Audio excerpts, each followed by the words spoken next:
भगवती स्वस्तानीको पावन प्रसङ्ग अन्तर्गत आज विशेष गरेर 3 अध्यायको पावन प्रसङ्ग लिएर उपस्थित भएको छु। म पण्डित कृष्ण घिमिरे। यहाँहरू सम्पूर्ण हामीलाई हेरिरहनु भएको छ विश्वको जुनसुकै ठाउँबाट पनि हामीसँग जोडिएर हामीलाई हेरिरहनु हुने तमाम दर्शकहरूलाई, भक्तजनहरूलाई नमन, राधे राधे, नमस्कार अर्पण गर्न चाहन्छु। आज तेस्रो अध्यायको पावन प्रसङ्गमा दक्षको तपस्या र सती भगवतीको प्राकट्यको पावन प्रसङ्ग छ। यो मिठो सुमधुर प्रसङ्ग यहाँहरूलाई म अवश्यमै पस्किनेछु र यतिन्जेलसम्म पनि तपाईँ हामीसँग जोडिनु भएको छैन, हाम्रो च्यानललाई सब्सक्राइब गर्नुभएको छैन, फेसबुक पेजलाई फलो गर्नुभएको छैन भने आउनुहोस् तपाईँ हामीसँग यात्रा गरौँ।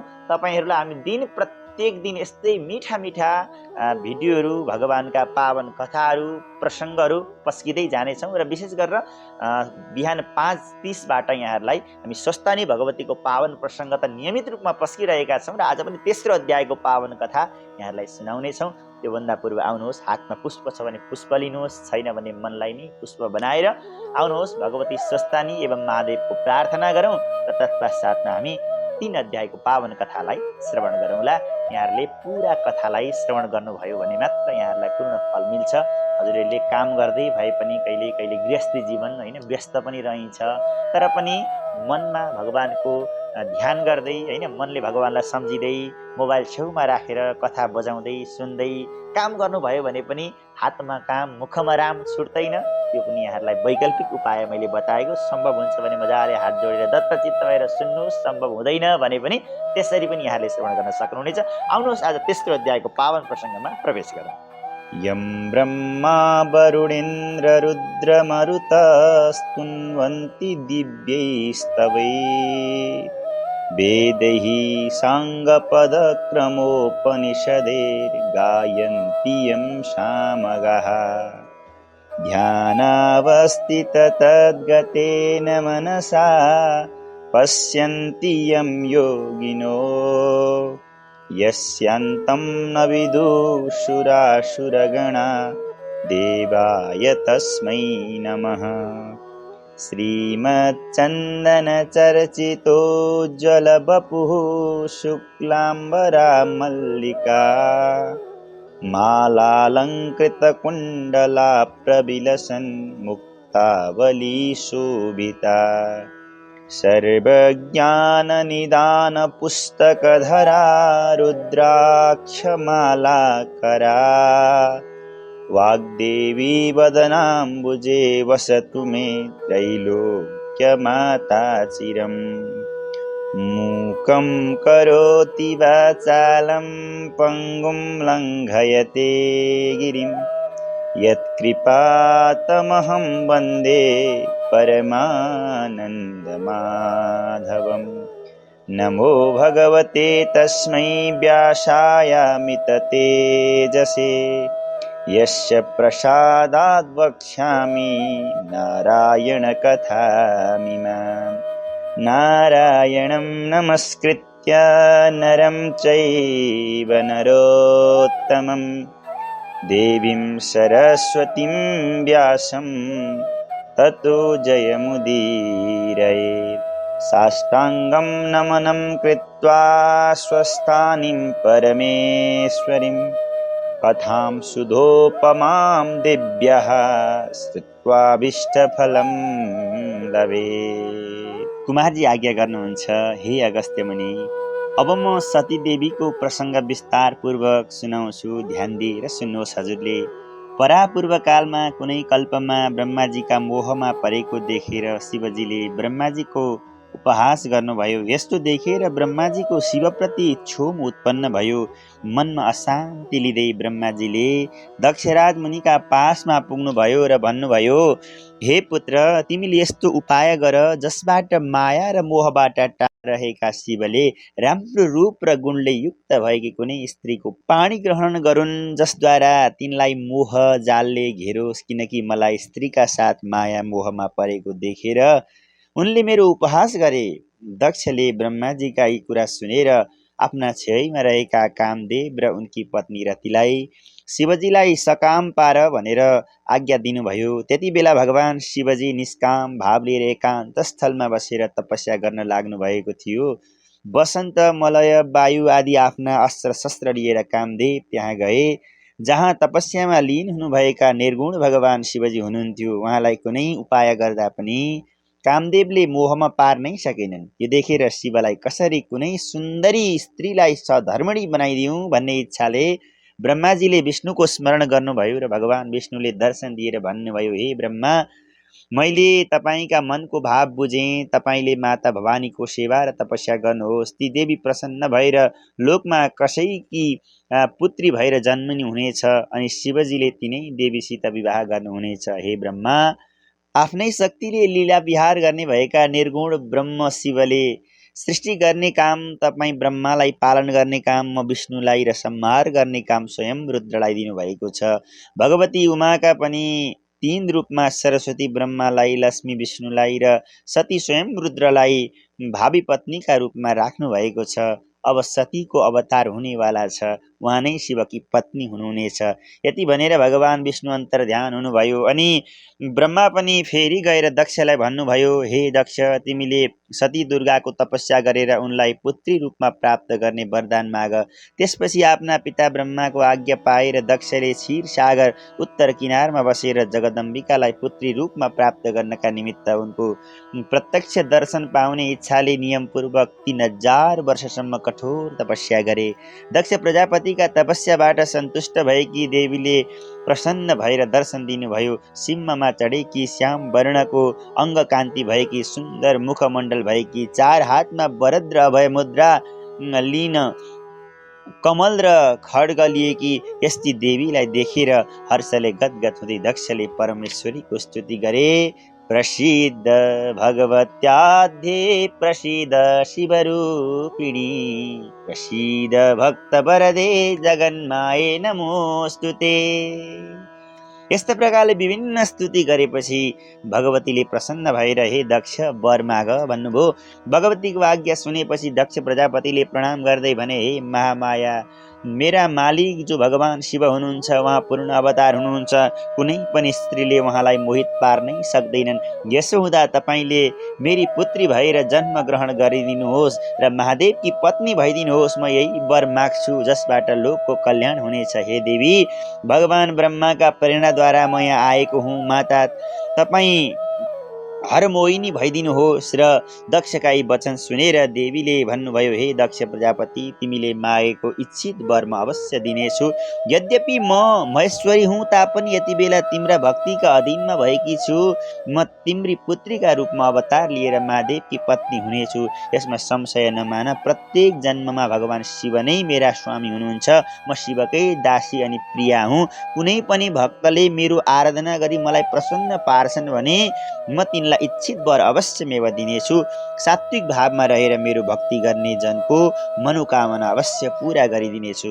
यति वरदान दिएपछि भगवतीले फेरि भन्नुभयो, हे दक्ष प्रजापति, मेरो एउटा यो सङ्कल्प छ कि यदि कुनै दिन तिमीबाट म प्रति कुनै प्रकारको अनादर भयो र त्यस्तो बेलामा म आफ्नो शरीरलाई त्यागिदिनेछु। मेरो कहिले पनि तिमीले अपमान गर्यौ भने घटना घट्नेछ। मेरो यो कथनलाई सत्य मान है। तिमीलाई यो मेरो अनुरोध पनि हो। यो कुरा तिमीले सत्य सम्झिएर नित्य मनमा राख्नु। यो कुरालाई मिथ्या कहिले नठान्नु। यति भनेर भगवती त्यही अन्तर्ध्यान हुनुभयो। दक्ष पनि प्रसन्न हुँदै मनमा उनी गदगद भएर आफ्नो आश्रममा पुगे। त्यहाँ पुगेर पनि उनले मनमा नै भगवती देवीको ध्यान गरिरहन्थे। गदगद वाणीद्वारा कहिले प्रेमपूर्वक देवीको स्तुति गर्थे, कहिले बारम्बार अञ्जली बाँधेर विनम्र भावले देवीलाई शिर निहुर्याउँथे। दक्षको नित्यको त्यो भक्ति भावको नियम देखेर सन्तुष्ट भएकी देवीले आफ्नो वचनलाई पूरा गर्नका निमित्त मनमा नै यो विचार गर्न लाग्नुभयो, अब म दक्ष पुत्री भएर अवतार लिनु पर्यो। र यस्तो विचार गरेर जगदम्बा दक्षका हृदयमा गएर निवास गर्नुभयो। हे मुनि, त्यसपछि दक्षजी बडो शोभायमान देखिन थाले र समयमा उत्तम मुहुर्त पारेर पञ्चजन प्रजापतिकी पुत्री दक्ष पत्नी बिरणीका गर्भमा दक्षका शरीरबाट महामाया देवीको प्रवेश भयो। कृपामयी भगवतीका कृपाले दक्ष पत्नी बिरणीका शरीर शरीरमा गर्भधारणका चिन्हहरू देखिन थाले र उनका शरीरको शोभा बढ्यो अनि तिनका चित्तमा धेरै हर्षका लक्षणहरू प्रकट भए। भगवती महामाया गर्भमा आएर बास बसी दिनुभएका कारणले गर्दाखेरि बिरणी मङ्गलमय स्वरूपिणी भइन्। दक्षले आफ्नो कुल सम्प्रदाय र उत्साह अनुसार प्रसन्नतापूर्वक पुंसवनादि कार्य सुसम्पन्न गरे र त्यस बेला स्वर्ग मर्त्य पाताल मङ्गलै मङ्गल भयो र दक्षका हातबाट ब्राह्मणहरूले इच्छा अनुसार दक्षिणा पाए। ब्रह्मा विष्णु इन्द्र आदि देवता र गर्भस्थ भगवतीको स्तुति गरे। जब 10 महिना पुरा भयो अनि चन्द्रमा ग्रहण तारा नक्षत्रहरूका पनि अनुकूलताले युक्त उत्तम मुहुर्त आयो र महामाया देवी आफ्नी माता बिरणीका सामु प्रकट हुनुभयो र उहाँ कस्ती हुनुहुन्थ्यो भने हजारौं सूर्यको जस्तो तेज भएकी 32 लक्षणले परिपूर्ण भएकी कमलको पुष्प झैं अत्यन्त सुन्दर, कमलका पुष्पको पत्र झैं नेत्र पनि त्यति नै सुन्दर, उदाउँदै गरेका सूर्यको जस्तो रातो वर्ण, त्यस्तै तेज भएको अत्यन्त सुन्दरी कन्या हुनुहुन्थ्यो। र त्यो बेलामा दक्ष प्रजापति सहित अरू सबै परिवारमा अपार हर्ष हुन गयो। आकाशमा मेघले जल र स्वर्गका देवताले पुष्पवृष्टि गर्न लागे। अनेकौं मङ्गल बाजा बज्न लागे। अग्निशालामा निभेको आगो आफै बल्न थाल्यो। चारैतिर मङ्गलमय र जय जयकारको गुन्जन हुन लाग्यो। दक्षले वैदिक ज्ञान र कुलमा चलेको आफ्नो आचारको पालना गरे। बालिका जन्मिएका दिन जातक कर्म भयो र 6 दिनका सन्ध्याकालमा अखण्ड दीप सहित षष्ठीका देवीको पूजा भयो र 11औं दिन भएपछि कुल पुरोहित, कुल गुरु र विद्वान ज्योतिषीहरूका आज्ञा अनुसार नाम कर्म भयो र ज्योतिष शास्त्रका गणना अनुसार ती बालिकाको नाम सती राखियो र शुक्ल पक्षका चन्द्रमा झैं ती बालिका पनि दक्षका महलमा दिनदिनै ठुलै हुँदै गइन् र उहाँ आफ्नै विचारमा निमग्न हुनुहुन्थ्यो। बालक बालिकाहरू कहिलेकाहीँ आफ्नो विचारमा उनीहरू स्वतन्त्र हुन्छन् र सती देवी भगवान शिवका मूर्ति बनाउन चित्र कोर्न एकदम सिपालु हुनुहुन्थ्यो। माङ्गलिक गान भजनमा शिवको नामको गान गर्नुहुन्थ्यो। ती कन्या दक्षका महलको सुन्दर गहना नै हुनुहुन्थ्यो साँच्चै भन्ने हो भने। अनि उहाँले आफ्ना पिताका महललाई उज्यालो प्रकाश पारिदिनु भएको थियो। सती देवी दिनानुदिन ठुली हुँदै गएर युवावस्थामा प्रवेश गर्नुभयो। तेज र शोभाले मनोहारिणी देखिन लागेकी ती सतीको विवाहका निमित्त पिता दक्षलाई चिन्ता बढ्न लाग्यो। यता माता पितालाई आफ्नी छोरीको विवाह शिवका साथमा कसरी गरिदिउँ भन्ने चिन्ता थियो। अनि उता सती पनि महादेवलाई पति प्राप्त गर्ने अभिलाषा लिएर शिव चिन्तन गरिरहनुहुन्थ्यो र सतीले एक दिन आमाका छेउमा गएर शिवजीको व्रत गर्ने अनुमति माग्नुभयो। अनि आफ्नै घरका एकान्त स्थलमा बसी भक्तिपूर्वक श्री शिवजीको आराधना गर्न लाग्नुभयो। ब्रह्मा विष्णु इन्द्रादि देवता आई सतीद्वारा हुँदै गरेको भगवान शिवको व्रत तपस्या र अनुष्ठानलाई हेरे अनि धेरै प्रशंसा गरे र शिव पति प्राप्त गर्ने आशिष पनि दिए। त्यसपछि ब्रह्मादि देवताहरू शङ्कर भगवानका अगाडि गएर सतीको तपस्याको अपार महिमालाई सुनाए अनि हजुरबाट सतीको पाणी ग्रहण गरियोस् प्रभु भनेर बिन्ती गरे र भगवान शिवले पनि ब्रह्मादि देवताहरूको आग्रह स्वीकार गर्नुभयो। कुलाचार अनुसार भगवान विष्णु र नारदादि ऋषि दक्ष प्रजापतिका द्वारमा गई कन्यार्थी भएर कुरो छिनेर विवाहको मुहुर्त समेत तयार गर्नुभयो र यसरी शिव सतीका विवाहको टुङ्गो गरी कैलाश पुगेर शिवलाई भेट्नुभयो र यता कैलाशमा उता दक्ष महलमा धुमधामका साथमा विवाहको तयारी हुन लाग्यो। मरीचि नारद आदि ऋषिवृन्द ब्रह्मा विष्णु इन्द्रादि सहित सम्पूर्ण देववृन्द भगवान शिवका सम्पूर्ण गण सहित भएर बाजा गाजाका साथमा ठुलो हर्ष बढाइ गर्दै बेहुलो भएर भगवान पनि नन्दीमाथि सवार भएर अघि अघि लागेर हिँडेको जन्तीको त्यो लर्के ताँत बेलैमा दक्ष महलमा पुग्यो र बरियातको स्वागत सत्कार पछि विशेष प्रकारले सजाइएका यज्ञका अगाडि पिता दक्ष प्रजापति र माता बिरणीका हातबाट शिवजीले सती कन्याको पाणी ग्रहण गर्नुभयो र त्यस शुभ लग्नका बखतमा नाना प्रकारका मङ्गलमय बाजाहरू बजे, शङ्ख बजे, घन्टी बजे र मङ्गलमय ध्वनिहरू बज्न थाले। वेद ध्वनिहरू ब्राह्मणका मुखबाट निस्किन थाले र मङ्गल ध्वनिले स्वर्ग मर्त्य पाताल यी सारा लोकहरू हर्षमय भए, जय जयकार भए र त्यति बेला शिव सतीले संयोजक वैश्वानर प्रज्वलित भएका यज्ञका विधिवत लग्न ग्रन्थि समाई फेरा लगाउनु भयो र दाम्पत्य उहाँहरू पनि जीवनमा बाँधिनु भयो। हे अगस्त्य मुनि, ब्रह्माजी आफै आचार्य भएर दक्ष महलका यज्ञ मण्डपमा शिवजीको वैदिक विधिले विवाह गराउनु भयो। कर्म पुरा भइसकेपछि सती देवीलाई लिएर शिवजीको जन्ती फिर्यो र गायन वादन र नृत्यका साथमा गएका जन्तीसँगै बेहुली पक्षका मातापिता बन्धु बान्धव इष्टमित्र पनि केही परसम्म पुर्याई विदा भएर फर्किए।